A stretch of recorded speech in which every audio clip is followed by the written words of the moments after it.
السلام علیکم ورحمۃ اللہ تعالی وبرکاتہ۔ نحمده ونصلی ونسلم علی رسولہ الکریم، اما بعد فاعوذ باللہ من الشیطان الرجیم، بسم اللہ الرحمن الرحیم۔ ان اللہ وملائکتہ یصلون علی النبی یا ایہا الذین آمنوا صلوا علیہ وسلموا تسلیما۔ اللہم صلی علی سیدنا و مولانا محمد معدن الجود والکرم وآلہ الکرام وابنہ الکریم وبارک وسلم صلاۃ و سلاما علیک یا رسول اللہ صلی اللہ تعالی علیہ وسلم۔ اس سے پہلے اذان و اقامت سے پہلے درود شریف پڑھنے کا بیان اور حضور پاک صلی اللہ علیہ وسلم کے نام مبارک پر انگوٹھے چومنے کا بیان گزرا۔ اب یہاں سے قبر پر اذان دینے کا بیان، یعنی قبر پر مردے کو دفن کرنے کے بعد جو اذان دی جاتی ہے، ہمارے یہاں پر اس کا معمول ہے، تو اس کی کیا اصل ہے، اس کا کیا ثبوت ہے، یہ جائز ہے یا اس کی کیا شرعی حیثیت ہے؟ تو اس کے بارے میں فرماتے کہ قبر پر اذان دینے کا جواز یقینی ہے، مطلب یہ یقینی طور پر جائز ہے۔ کیوں؟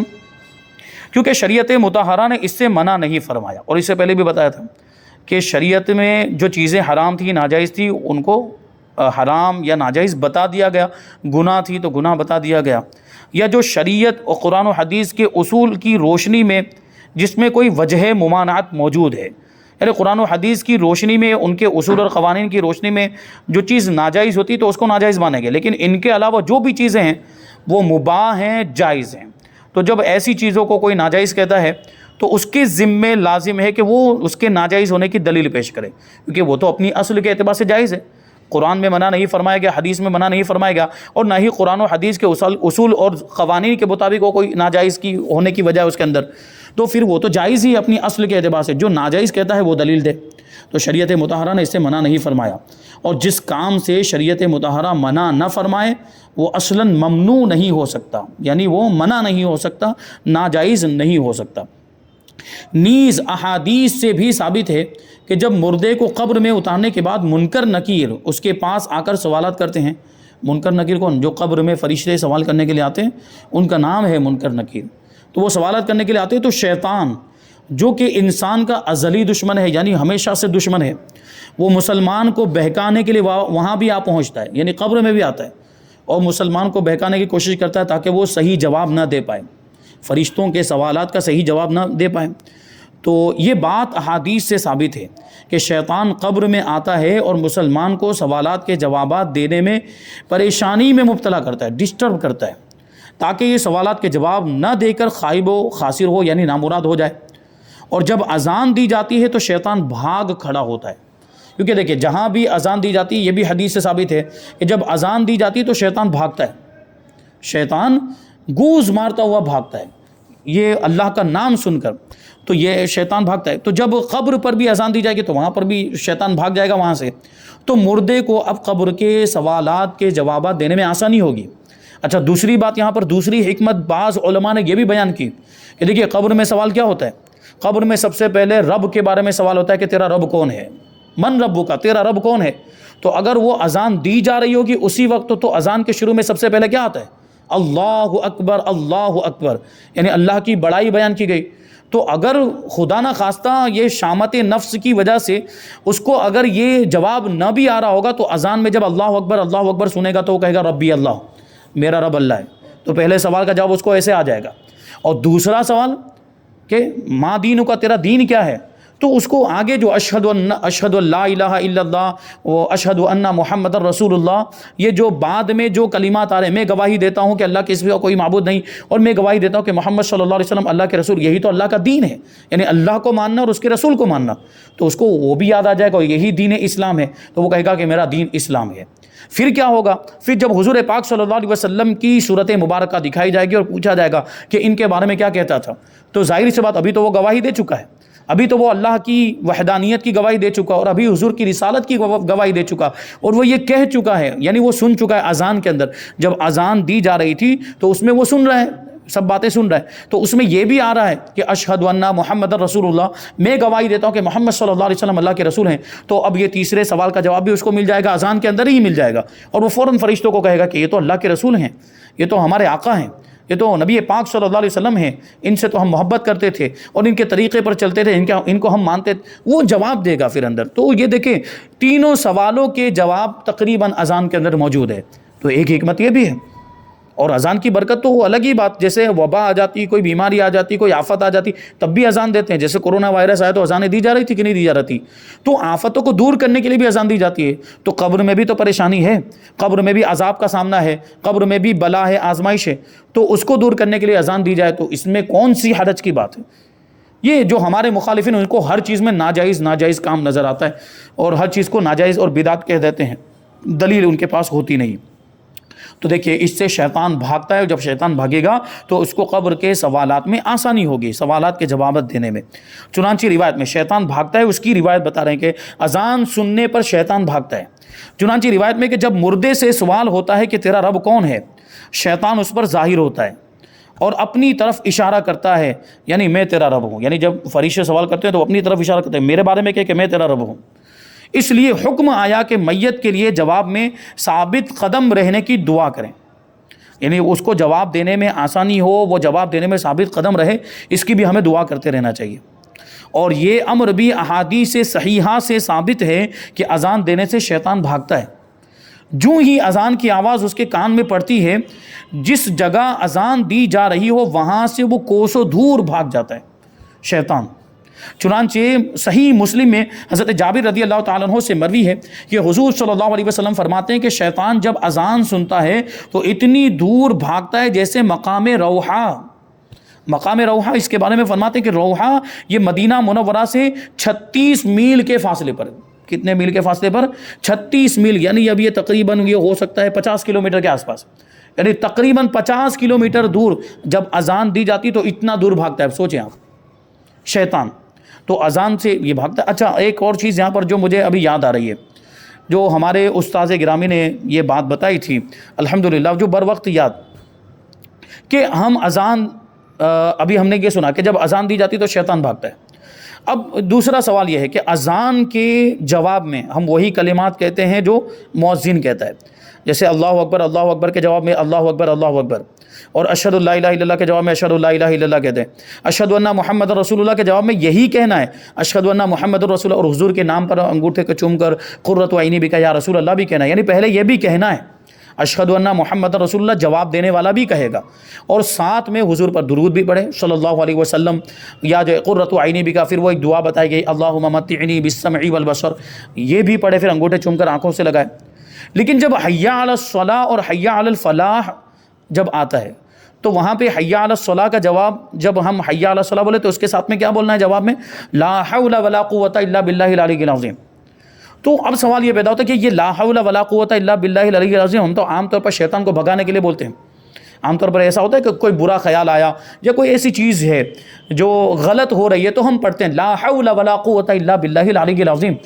تو اب یہ سوال ہوتا ہے کہ یہاں پر یہ کیوں پڑھا جا رہا ہے اس کے جواب میں حی علی الصلاۃ اور حی علی الفلاح کے جواب؟ دیکھیے بہت نکتے کی بات ہے، حی علی الصلاۃ اور حی علی الفلاح کے جواب میں لا حول ولا قوۃ الا باللہ العلی العظیم کیوں پڑھا جا رہا ہے؟ تو سب سے پہلے تو ہم اس کے معنی پر غور کریں تو ایک جواب اس کا واضح ہو جائے گا کہ نہیں ہے نیکی کرنے کی طاقت اور گناہ سے بچنے کی قوت مگر اللہ کی توفیق سے، یعنی ہمیں جو نیکی کرنے کی طاقت ملتی ہے یا گناہ سے بچنے کی جو قوت ملتی ہے وہ اللہ ہی عطا فرماتا ہے، اللہ ہی کی توفیق سے ملتی ہے، یا ہمارا اپنا کچھ نہیں ہے اس میں۔ تو بہرحال اب کیا ہوتا ہے، تو یہاں پہ لا حول ولا قوت اس لیے پڑھیں کیونکہ اب یہ ہوا کہ نماز کے لیے بلایا جا رہا ہے، نماز کے لیے آ جاؤ، کامیابی کی طرف آ جاؤ، تو اب ہم نماز کے لیے جائیں گے، ظاہر سی بات، اور نماز بہت ہی اہم عبادت، افضل العبادات میں ہے، تو اب جب نماز کے لیے اتنی اہم عبادت ادا کرنے کے لیے جا رہے ہیں تو کہیں شیطان ہمیں بہکا نہ دے، اور ظاہر سی بات ایسی اہم عبادت کو ادا کرنے کے لیے ہمیں طاقت کی بھی تو ضرورت ہے، قوت کی بھی ضرورت، اور دوسرے سارے وسوسے اور دوسرے سارے خیالات اور دنیا کے معاملات، رشتہ داریاں، یہ وہ سب سے ہم کو کٹ کے، سب سے جدا ہو کر اب ہمیں مسجد میں جانا ہے اور اللہ سے لو لگانی ہے، تو اس کے لیے اللہ سے مدد تو مانگنی پڑے گی. تو اس لیے پڑھا جاتا ہے لا حول ولا قوت الا باللہ العلی العظیم، تاکہ ہمیں نماز ادا کرنے میں طاقت و قوت مل جائے اور اس میں کسی طرح کی کوئی کمی نہ آئے، کوئی رکاوٹ نہ آئے، اور صحیح انداز میں اس کے حقوق کے ساتھ فرائض و واجبات یا شرائط وغیرہ سب کی رعایت کر کے ہم نماز، اور شیطان بھی پھر اس میں وسوسہ نہ ڈال سکے، اس لیے لا حول پڑھ لیا جاتا ہے. دوسری ایک وجہ یہ بتائی تھی استاد گرامی نے کہ اذان جب دی جاتی، جب اذان شروع ہوتی ہے تو جیسے بتایا ابھی، جیسے ہی اذان شروع ہوتی ہے شیطان بھاگتا ہے، اور شیطان اتنا دور بھاگ جاتا ہے جیسے 50 کلومیٹر، تقریباً 50 کلومیٹر دور تک وہ بھاگ گیا. اب کیا ہوتا ہے، اب حی علی الصلاۃ پہ جب ہم پہنچے ہیں، وہ مؤذن پہنچا ہے حی علی الصلاۃ حی علی الفلاح، تو اس کے بعد اذان ختم ہو جاتی، بہت ہی کم کلمات رہتے ہیں. تو جب حی علی الصلاۃ پہ مؤذن پہنچتا ہے اور حی علی الفلاح پر پہنچتا ہے تو وہ وہاں سے واپس آنے لگتا ہے، وہ اپنے واپس آنے کی تیاری کرتا ہے، وہ کہ اب اذان مکمل ہو جائے گی، میں پھر سے پہنچتا ہوں اور پھر سے بہکانے میں لگ جاؤں. تو وہ واپس آنے لگتا ہے، تو اس موقع پر لا حول ولا قوت پڑھتے ہیں تاکہ پھر بھاگ جائے، تاکہ وہ شیطان جو واپس آ رہا تھا وہ پھر، یہ نقطہ جو ہے کہ بتایا تھا استاد گرامی نے، تو بڑی پیاری بات ہے یہ. تو بہرحال یہ لا حول ولا قوت الا باللہ تو ویسے بھی ہمیں پڑھنا چاہیے، بہت اچھا کلمہ، اس میں بھی بہت برکتیں ہیں، اس کی فضیلتیں بھی آئی ہے. تو یہ دیکھیں اذان سے شیطان بھاگتا ہے. سوال ہے کہ کیا اذان نماز کے ساتھ خاص ہے؟ کیونکہ دیکھیں یہ سوال آیا تھا کہ قبر پر اذان کیوں دیتے ہیں، اذان تو جو ہے کہ نماز کے لیے دی جاتی ہے، یہاں کون سی نماز پڑھنی ہوتی ہے وغیرہ وغیرہ. کیونکہ نماز جنازہ تو پہلے ہو چکی ہوتی ہے، اور نماز جنازہ کے لیے نہ اذان ہوتی ہے نہ اقامت، وہ تو سیدھے کھڑے ہو جاتے ہیں نیت باندھ کر. یہ ہے تو اب یہ کیوں اذان دی جا رہی ہے، یہاں تو کوئی نماز پڑھنی نہیں ہے، یہ سوال لوگوں کے ذہن میں آ سکتا ہے، یا کوئی جو ہے کہ شبہہ پیدا کرنے والا، وسوسہ ڈالنے والا شبہہ پیدا کر سکتا ہے یا وسوسہ ڈال سکتا ہے. تو اس کا جواب دیتے ہیں کہ اذان یہ نماز کے ساتھ خاص نہیں. بعض لوگوں کو اذان قبر کے ناجائز ہونے کا شیطانی وسوسہ شاید اس بنا پر آتا ہے کہ لوگ اذان کو نماز کے ساتھ خاص سمجھتے ہیں، حالانکہ ایسا نہیں، بلکہ شریعت مطہرہ نے نماز کے علاوہ کثیر مقامات پر اذان کو مستحسن قرار دیا ہے. یعنی صرف یہ قبر پر اذان دینے کی بات نہیں، دوسرے بھی بہت سارے موقع ہیں، دوسرے بھی بہت سارے مقامات ہیں جہاں پر اذان دی جاتی. جیسے میں نے ابھی ایک جو مثال دی آپ کو، آفت یا بلا آ جائے تو اس وقت بھی تو اذان دی جاتی ہے، تو وہاں نماز پڑھنی ہوتی ہے. وہاں نہیں، بس وہ آفت کے لیے ہی دی جا رہی ہے، وہ نماز کے لیے نہیں ہے. تو پتہ کیا چلا کہ اذان نماز کے ساتھ خاص نہیں، وہ نماز کے علاوہ دوسرے موقع پر بھی دی جا سکتی ہے. تو جیسے مثال کے طور پر نو مولود بچے کے کان میں، بچہ جب پیدا ہوتا ہے تو اس کے کان میں اذان دی جاتی ہے. اہل سنت و جماعت مسلمان سنی صحیح العقیدہ، یہ مسلمانوں کے درمیان یہ طریقہ رائج ہے، اور یہ تو حدیث سے بھی ثابت ہے. حضور پاک صلی اللہ علیہ وسلم نے بھی حضرات حسنین کریمین رضی اللہ عنہما کے کان میں اذان دی ہے. تو سیدھے کان میں اذان دی جائے گی اور الٹے کان میں اقامت. اور یہ اشارہ ہوتا ہے اس بات کے، جیسے میں نے ابھی عرض کیا کہ نماز جنازہ میں اذان و اقامت نہیں ہوتی، سیدھے نیت باندھ کے کھڑے ہو جاتے ہیں. کیوں؟ کیونکہ جب پیدا ہوا تھا تو اذان اور اقامت ہو چکی ہے، ایک کان میں اذان ہوئی ہے، دوسری کان میں اقامت. تو آدمی کو سوچنا چاہیے، عبرت حاصل کرنی چاہیے کہ ہماری زندگی کتنی مختصر ہے. یعنی اگرچہ یوں اس کو لگ رہا ہے کہ اتنے سال میں زندہ رہا، 60 سال 65 سال یا 70 سال، لیکن اس کو یوں سوچنا چاہیے کہ عام طور پر اذان اور اقامت کے درمیان کوئی زیادہ فرق نہیں ہوتا، اقامت اور نماز کے درمیان کوئی فرق نہیں ہوتا. یہ اقامت ہوئی، یہ جماعت کھڑی ہو جاتی ہے. تو یہ مختصر سی زندگی کو بتانے کے لیے اس میں یہ حکمت ہے اور یہ فلسفہ اس میں، کہ زندگی معمولی سی گویا کہ یہ اذان ہوئی، یہ اقامت ہوئی، یہ نماز. تو نماز جنازہ میں اسی وجہ سے اذان و اقامت بھی نہیں. تو بہرحال دیکھیں، تو بچے کے کان میں اذان دی جاتی ہے، بچے کے کان میں، جبکہ وہاں پہ تو نماز پڑھنی نہیں ہوتی ہے. اسی طرح وبا اور بلا وغیرہ کے موقع پر بھی اذان دی جاتی ہے. سخت آندھی آ گئی، بہت زیادہ بارش ہو رہی ہے، بارش رکنے کا نام نہیں رہی، اس کی وجہ سے نقصان ہو رہا ہے، یا کوئی ایسی بیماری جیسے ابھی کورونا وائرس، تو اذان دی جاتی ہے، اور اذان دی بھی لوگوں نے. تو یہ جائز ہے. اس سے پتہ چلتا ہے کہ یہ اذان جو ہے وہ نماز کے ساتھ خاص نہیں ہے. تو قبر پر اذان دینا بھی جائز ہے، اور اس سے مردے کو قبر کے اندر راحت ملتی ہے. اب یہاں پہ بڑی راتوں کا بیان، بڑی راتیں یعنی مبارک راتیں ہیں، اور ان میں عبادت کرنے کا بیان، جیسے کہ شب برات ہوتی ہے، شب معراج اور شب قدر، اس کے علاوہ بھی اور بہت ساری مبارک برکت والی راتیں ہیں. فرماتے ہیں کہ بڑی راتوں میں جمع ہو کر عبادت کرنا جائز و مستحسن ہے. یعنی ایک ساتھ میں جمع ہو کر بھی عبادت کر سکتے ہیں، اکیلے بھی اپنا عبادت کرنا چاہیں، تنہائی میں عبادت کرنا چاہیں تو کر سکتے ہیں. یعنی عبادت کرنا اصل مقصود ہے کہ ان مقدس راتوں میں عبادت کی جائے. فتاوی رضویہ میں بحوالہ لطائف المعارف یہ لکھا ہوا ہے کہ اہل شام میں ائمہ تابعین مثال کے طور پر خالد بن معدان اور امام مکحول اور لقمان بن عامر وغیرہم رحمۃ اللہ علیہم شب برات کی تعظیم اور اس رات عبادت میں کوششیں عظیم کرتے اور انہی سے لوگوں نے اس کا فضل ماننا اور اس کی تعظیم کرنا اخذ کیا ہے۔ یعنی اس کا سیدھا مطلب یہ نکلتا ہے کہ ملک شام میں جو بڑے بڑے ائمہ تابعین تھے، تابعی بزرگ تھے، یعنی جنہوں نے صحابہ کا دیدار کیا تھا، ایسے بزرگ تابعین ملک شام میں موجود تھے، تو وہ ان میں سے کچھ کے نام لکھے، خالد بن معدان، امام مکحول اور لقمان بن عامر وغیرہ۔ تو یہ شب برات کی تعظیم بھی کرتے تھے اور اس میں عبادت کرنے میں خوب کوشش بھی کرتے تھے، یعنی اس رات کو عبادت و ریاضت میں گزارتے تھے۔ اور ان کا یہ طریقہ جب لوگوں نے دیکھا تو انہوں نے سمجھا کہ یہ جو راتیں ہیں یہ فضیلت والی ہے اور اس میں عبادت کرنی چاہیے اور اس کی تعظیم کرنی چاہیے۔ یہ ان کے عمل سے لوگوں نے جانا، کیونکہ وہ بزرگ تھے، وہ تابعی تھے، تو بزرگوں کا عمل بھی دلیل ہوا کرتا ہے، کیونکہ انہوں نے صحابہ کو دیکھا تھا۔ اور اس میں ظاہر سی بات، خلاف شرع تو کوئی بات نہیں، عبادت تو کرنا اچھی بات ہے، کسی بھی رات میں عبادت کی جائے، تو یہ مخصوص راتوں میں عبادت کریں تو اور اچھی بات ہے۔ یہ کچھ برکت والی، کچھ نسبت والی راتیں ہوتی ہیں۔ فرماتے ہیں کہ ان راتوں میں مساجد کو سجانا کیسا ہے؟ جو ہمارے یہاں پہ عام طور پر ہوتا ہی ہے، شب معراج میں لائٹنگ لگائی جائے گی، شب برات میں بھی لائٹنگ، پھر وہ رمضان تک رہتی ہے، پھر رمضان کے پورے مہینے میں بھی وہ لائٹنگ مسجد میں رہتی ہے، مسجد کو سجایا جاتا ہے۔ یہ بہت اچھی بات ہے۔ اس سے کیا ہوتا ہے کہ اس رات کی یا اس مبارک مہینے کی، رمضان المبارک کا جو مہینہ، اور اس کو ہم رمضان المبارک بھی اس لیے کہتے ہیں کہ وہ برکت والا مہینہ ہے، اور اس کو تو ایک بہت پیارا لفظ اس کے لیے بولا جاتا ہے، نیکیوں کا موسم بہار، رمضان کے لیے، کیونکہ نیکیوں کی بہار آ جاتی ہے، اس میں ہر طرح کی نیکی، وہ سب ہر مسلمان اس میں نیکیوں میں بڑھ چڑھ کر حصہ لیتا ہے، تو اس میں سجایا جاتا ہے تاکہ اس کی عظمت ظاہر ہو۔ یہ رمضان کی تعظیم یا جو بڑی راتوں میں جو سجاتے ہیں، لائٹنگ وغیرہ کرتے ہیں، تو یہ ان راتوں کی تعظیم کی وجہ سے ہوتا ہے، کہ ان راتوں کی اہمیت ہماری نگاہ میں ہے، ان راتوں کو ہم مقدس سمجھتے ہیں، برکت والا سمجھتے ہیں، اس لیے ایسا کرتے ہیں۔ تو مسجدوں کو سجانا کیسا ہے؟ تو جواب جائز و مستحسن ہے، اچھا ہے، کیونکہ اس سے مقصود اس رات کی تعظیم ہوتا ہے۔ اور بحوالہ لطائف المعارف گزر چکا اوپر کہ ائمہ تابعین اس رات کی تعظیم کیا کرتے تھے، تو اس کا مطلب کہ تعظیم کرنا اور تعظیم کے جو بھی جائز طریقے ہو سکتے ہیں ان کو اپنایا جا سکتا ہے۔ تو یہ لائٹنگ کرنا، اجالا کرنا، روشنی کرنا یا مسجدوں کو سجانا، یہ بھی تعظیم ہی کا طریقہ ہے۔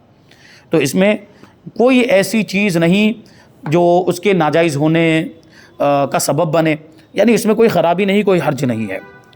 اب آگے ہے کہ 7 سال میں کتنی راتیں افضل راتیں ہیں، یعنی فضیلت والی راتیں ہیں پورے سال کے اندر۔ تو دیکھیے توجہ طلب بات ہے، فرماتے ہیں کہ یوں تو ہر وہ رات جس میں نیکیاں کی جائے وہ فضیلت والی ہے، یعنی جس بھی رات میں، چاہے ابھی آج کی رات ہو یا کل کی رات ہو، اس رات میں اگر ہم عبادت کریں تو یہ ہمارے لیے برکت والی، کیونکہ ہمیں توفیق ملی اس رات میں عبادت کرنے کی۔ تو عبادت تو کسی بھی رات میں کی جا سکتی ہے، اور بزرگان دین کی زندگیوں کو آپ اٹھا کر دیکھیں تو وہ تو ہر رات میں پورا قرآن مجید ختم کر دیتے تھے، جس سے بزرگان دین کے بارے میں اور امام اعظم ابو حنیفہ کے بارے میں ہے کہ وہ عشاء کے وضو سے فجر کی نماز ادا فرماتے، اور 40 سال تک انہوں نے ایسا کیا۔ اور بھی بہت سے بزرگوں کے بارے میں یہ چیز آتی ہے کہ عشاء کے وضو سے انہوں نے فجر کی نماز ادا کی۔ اس کا مطلب کیا ہوتا ہے؟ کیونکہ دیکھیں نیند کی وجہ سے، یعنی سو جانے کی وجہ سے وضو کیا ہو جاتا ہے؟ وضو ٹوٹ جاتا ہے۔ اب وہ عشاء کے وضو سے فجر کی نماز ادا کرتے، اس کا مطلب ہے کہ ان کا وضو ٹوٹتا نہیں تھا۔ وضو کیوں نہیں؟ کیونکہ وہ سوتے نہیں تھے، وہ پوری رات جاگتے تھے۔ اب پوری رات جاگتے تھے تو کیا اس کا کیا مطلب ہوا؟ پوری رات جاگنے کا کیا مطلب؟ یعنی ہمارے آپ کی طرح اجاگرے کا یہ مطلب لیتے کہ گھومو پھرو اور بیٹھ کے گپے مارو، یہ ہماری طرح ان کا جاگنا ہوتا تھا؟ نہیں، بلکہ ان کا جاگنا یہ عبادت اور ریاضت کے لیے ہوا کرتا تھا۔ وہ پوری رات عبادت کرتے تھے، قرآن پاک کی تلاوت کیا کرتے تھے۔ یہ بزرگان دین کی زندگی، تو انہوں نے تو پوری زندگی، امام اعظم کے بارے میں یہ بات ملتی ہے کہ وہ رات میں عبادت کرتے تھے۔ یہ جو 40 سال والی جو روایت، یہ 40 سال تک پابندی کیوں کی امام اعظم نے؟ اس کے بارے میں ایک روایت آئی کہ امام اعظم ایک مرتبہ رات میں عبادت کر رہے ہوں گے، تو اچھا کبھی ایسا بھی ہوتا تھا کہ گھر میں، یعنی اندر کمرے کے اندر، حجرے کے اندر اگر عبادت کریں، وہاں دوسرے مسائل ہوں گے، وہاں گھر والے ہوں گے، وہاں بچے ہوں گے، وہاں اس کی وجہ سے ڈسٹرب نہ ہو، تو امام اعظم کبھی کبھی اپنے گھر کی چھت پر چلے جاتے تھے اور چھت پر جا کر عبادت کرتے تھے۔ تو اب کیا ہوا، وہ لوگوں میں مشہور، وہ چھت پر جب کھڑے ہوتے تھے تو وہ سایہ دکھتا، چاند کی چاندنی میں وہ سایہ دکھتا تھا، تو اس کی وجہ سے بھی لوگ پریشان ہیں کہ سایہ کس کا دکھتا ہے، تو یہ چیزیں پھر بعد میں لوگوں نے اس کو جب تجسس پیدا ہوا کہ یہ کوئی دوسری مخلوق تو نہیں ہے جس کا سایہ دکھتا ہے، اور لوگوں کے دلوں میں وہ گھبراہٹ والی بھی کیفیت پیدا ہوئی کہ یہ کیا ہے، کوئی جنات تو نہیں وغیرہ، کہ وہ سایہ دکھتا تھا. تو لوگوں نے تحقیق کی تو پتہ چلا کہ یہ امام اعظم ہیں جو اپنی چھت پہ کھڑے ہو کر عبادت کرتے ہیں، نماز پڑھتے ہیں. اب یہ بات مشہور ہو گئی پورے شہر کے اندر، لوگوں نے گھما دیا تو امام اعظم تو رات رات بھر تک عبادت کرتے ہیں، اور امام اعظم تک بھی یہ بات پہنچ گئی. جبکہ پہلے معاملہ یہ تھا کہ کبھی کبھی سو بھی جاتے تھے، کبھی کبھی آرام بھی فرما لیا کرتے، 2 رات عبادت کر لی، 1 رات آرام کر لیا، 1 رات عبادت کر لی، 1 رات جو ہے کہ سو گئے، آرام بھی کرتے تھے. پہلے ایسا معاملہ تھا.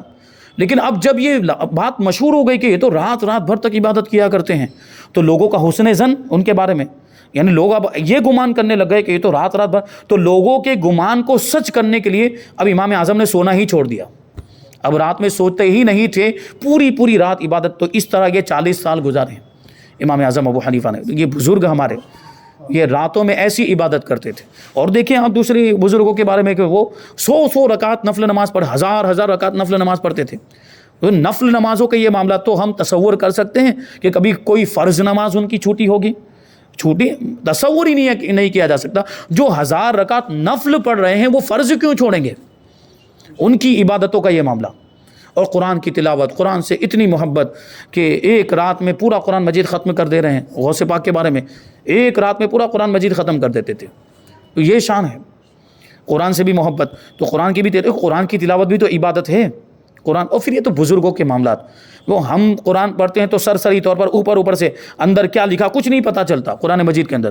لیکن وہ تو قرآن کی گہرائیوں میں اتر کر قرآن کی تلاوت کرتے تھے، وہ کھو جاتے تھے. وہ جب قرآن پڑھتے تھے تو قرآن میں کھو جاتے تھے. یہ ایسے اللہ والے ہوتے تھے.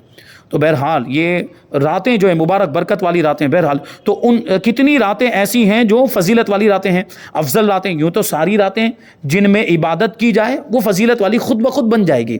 لیکن عارف باللہ شیخ عبدالعزیز دیرینی رحمۃ اللہ تعالی علیہ فرماتے ہیں سال کی راتوں میں افضل راتیں 29 ہیں، 29، کہ سلف صالحین یعنی بزرگان دین ان راتوں میں عبادت کرنا پسند کرتے تھے اور فضل و کرم کے امیدوار ہوتے تھے. یعنی عبادت کر کے اللہ کے فضل و کرم کے امیدوار، یعنی دعا بھی کرتے تھے. ان 29 راتوں میں شعبان المعظم کی 15ویں رات بھی ہے جس کو ہم لوگ شب برات کہتے ہیں. یہ جو میں اس سے پہلے بھی کئی بار بتا چکا ہوں، شب براءت جو ہمارے وہاں مشہور ہو گیا، شب برات بولتے ہیں، یا کچھ لوگ تو بارات ہی بول دیتے ہیں. تو یہ وہ شادی والی بارات نہیں ہے، تو وہ نہیں، یہ براءت ہے. براءت کا مطلب ہوتا ہے بری ہونا، کیونکہ اللہ تبارک و تعالیٰ اس میں بہت سارے گنہگاروں کو جہنم سے آزادی کا پروانہ عطا فرما دیتا ہے، تو وہ جہنم سے بری ہو جاتے ہیں، اس لیے اس کو شب برات کہتے ہیں. وہ 29 راتیں یہ ہیں رمضان المبارک کے آخری عشرے کی 10 راتیں، آخری 10 راتیں بڑی برکت والی ہے، اور اسی میں شب قدر بھی ہے. اور رمضان المبارک کی 17ویں رات کہ جس کی صبح کو غزوہ بدر ہوا تھا، 17 رمضان المبارک کو اسلام کی پہلی جنگ بدر ہوئی تھی. تو اس سے پہلے والی رات، کیونکہ دیکھیں اسلامی سال کے اعتبار سے اور چاند والے سال کے اعتبار سے رات جو ہوتی وہ مغرب سے شروع ہو جاتی ہے اور وہیں سے دن بھی شروع ہو جاتا ہے. یعنی جو پہلی رات ہے وہ آنے والے دن کی رات مانی جاتی ہے. جیسے ابھی آج یہ بدھوار کا دن ہے، لیکن ابھی جو دن جو گزرا ہے وہ بدھوار کا دن تھا، لیکن ابھی جو رات ہے یہ جمعرات کی رات مانی جائے گی کیونکہ آنے والا دن ہے وہ جمعرات کا دن ہے. اور کل جو رات آئے گی وہ جمعہ کی رات مانی جائے گی کیونکہ اس کے بعد والا دن جو ہے وہ جمعہ کا دن ہے. تو یہ جو رات 17ویں رات یعنی 17واں چاند آنے سے پہلے والی رات، یہ بھی برکت والی رات. اور ماہ ذی الحجہ کے پہلے عشرے کی 10 راتیں، عید الفطر کی رات، عید الفطر مطلب کون سی عید؟ رمضان کی عید، وہ اس کی جو رات ہوتی ہے وہ بھی بڑی برکت والی رات. عید الاضحیٰ کی رات، عید الاضحیٰ مطلب بقرہ عید، عید قربانی. محرم الحرام کی پہلی رات اور عاشورے کی رات یعنی 10 محرم الحرام کی رات. رجب المرجب کی پہلی رات، 15ویں رات اور 27ویں رات جس میں نبی کریم صلی اللہ علیہ وسلم کو معراج کرائی گئی، اور شعبان المعظم کی 15ویں رات. یہ کل 29 راتیں ہیں جو فضیلت والی اور برکت والی راتیں ہیں. ان میں خاص طور پر عبادت کرنی چاہیے، ورنہ عبادت کرنے کے لیے کوئی رات خاص نہیں ہے، آپ دوسری راتوں میں بھی عبادت کر سکتے ہیں. یہ لوگوں کی آسانی کے لیے، اور ان راتوں کو کچھ مخصوص نسبتیں حاصل ہیں، اس وجہ سے یہ اور زیادہ برکت والی ہو گئی ہے. تو ان راتوں میں خاص طور پر عبادت کی جاتی ہے۔ اور بھی آگے اب جو ہے کہ شب برات کے بارے میں، شب برات کی فضیلت بیان کریں گے، اور اس کے بعد شب قدر کے فضائل بھی بیان کریں گے۔ یہ ساری باتیں ہم انشاءاللہ آئندہ درس میں شامل کریں گے۔ اللہ تبارک و تعالیٰ کی بارگاہ میں دعا ہے کہ جو کچھ بھی بیان ہوا اس پر ہم سب کو عمل کرنے کی توفیق عطا فرمائے۔ وما علینا الا البلاغ۔ السلام علیکم۔